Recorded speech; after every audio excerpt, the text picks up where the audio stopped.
Salut, c'est Isoni, on se retrouve pour la lecture du chapitre 4 d'Astro Royal. Les trois premiers chapitres étaient plutôt, voilà, de bon augure pour la suite, donc on va essayer de découvrir ça tout de suite.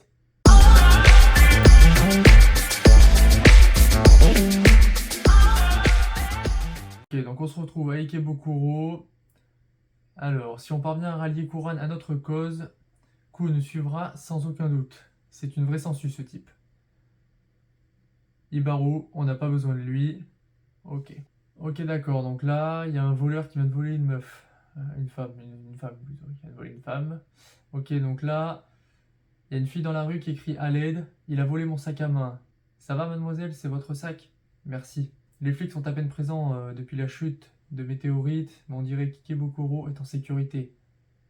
Bon, Ibaru, yep. Franchement, son design avec le tatouage, vraiment grave stylé. Ok, donc Kuran a ramené tous les délinquants d'Ikebukuro et a formé une escouade de sécurité appelée la Senmenropi, ou les trois visages six bras.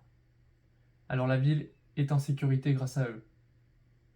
D'accord, bon déjà lui, pour un fils adoptif, donc qui a quand même pris du coup le quartier un petit peu d'Ikebukuro, déjà c'est complètement une mentalité différente de celle de Sho. Donc il va sûrement potentiellement y avoir une alliance avec Ibaru. On va bien voir. On y est, je comprends vraiment pas le style de Kuran. Club Asura, branche d'Ikebukuro du clan Yotsurigi. Ok, donc déjà c'est un club, donc c'est bien ce qu'on disait dans le précédent chapitre. Le mec il est vraiment dans une sorte de boîte de nuit quoi. Hein, vous voulez rentrer à l'intérieur du club? Oh putain, ils ont vraiment des gueules de moche. Hein. Vous êtes trop jeune. Faites-moi voir vos cartes d'identité. Hein? J'en ai pas. Et on est venu ici, et on n'est pas venu ici pour s'amuser. Fermez-la les morveux. Et pourquoi vous irez pas pleurer chez vos mères les gros bébés? Est-ce que tu viens de me traiter de morveux? Je vais te buter. Eh, mille pattes, télescope! Venez, il y a une baston à l'intérieur. Tssé, bougez pas, bande de morveux. Comme si on allait vraiment attendre. On y va. Vivre à fond et s'ambiancer alors que le monde s'écroule, hein. Alors c'est ça un club, c'est trop bien. Mon corps s'est mis à danser tout seul. Ouais, d'accord, éclate-toi. Ça profitait à fond de son titre à Ikebukuro, mais on dirait que votre escouade de sécurité n'est qu'une bande de faiblards. Les Sandman Ropi sont pas si balèzes au final. Sors de là, Kuran. C'est de cette baston qu'il parlait? Allons voir ça. Je suis juste derrière toi. Ah ouais, lui, franchement, il a un bon design. Ah ouais, patate. Ok, bon, il lui pète le nez, hein, petite trace de sang du nez. Bon, il fracasse tous les autres. Enfoiré, les autres, ils viennent vers lui. Bon, il les éclate tous, quoi. Bordel, ce type aux cheveux blancs, il vient juste de battre 6 mecs en un seul coup.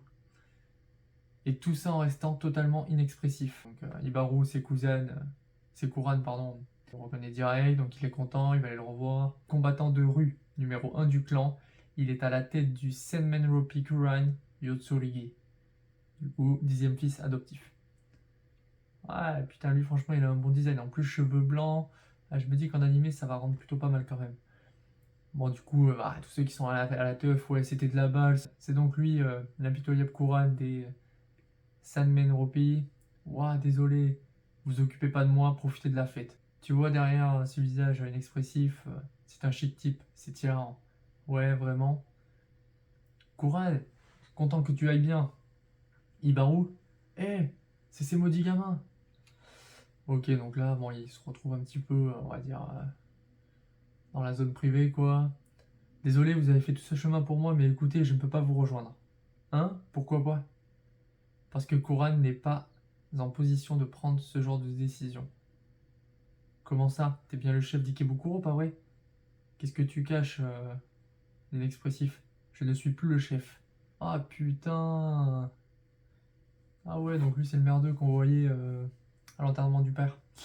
On dirait que t'as bien bossé pendant mon absence, mon petit robot de sécurité. Ah la voilà, la sangsue. Ouais, voilà l'idiot. Bon retour parmi nous, chef. Ouais.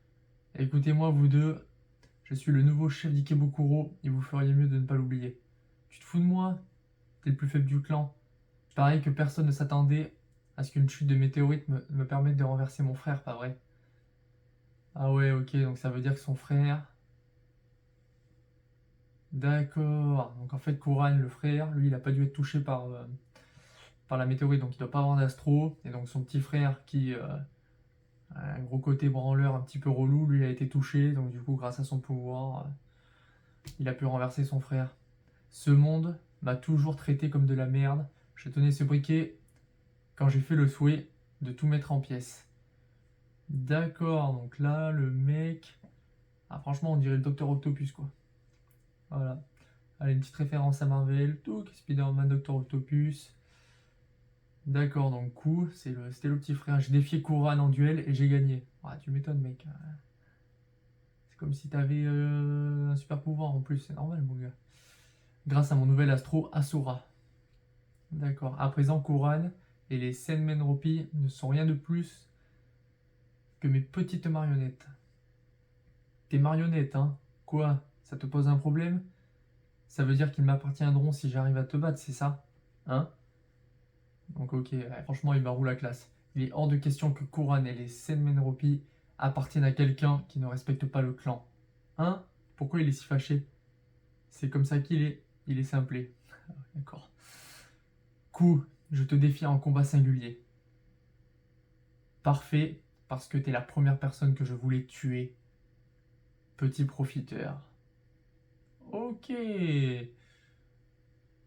Donc ok, bon, je pensais que tous les membres du coup qui étaient des fils adoptifs du père de Ibaru, bah ouais, forcément un astro, bah en fait non, parce que là du coup, en fait non, pas du tout. Donc ça va peut-être pouvoir créer des petites différences, des gens qui étaient puissants, bah, comme là quoi. Comme là à la base, le grand frère qui était du coup le chef de sa faction un peu, qui s'est fait renverser par son petit frère qui lui a obtenu un astro.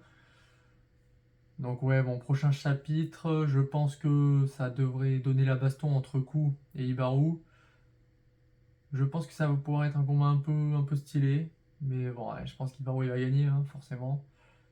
Donc on va bien voir ce que ça donne. En tout cas, voilà, plutôt hypé encore. Franchement, les chapitres, je trouve qu'ils s'enchaînent bien. Voilà, il y a un petit peu d'histoire, tout ça.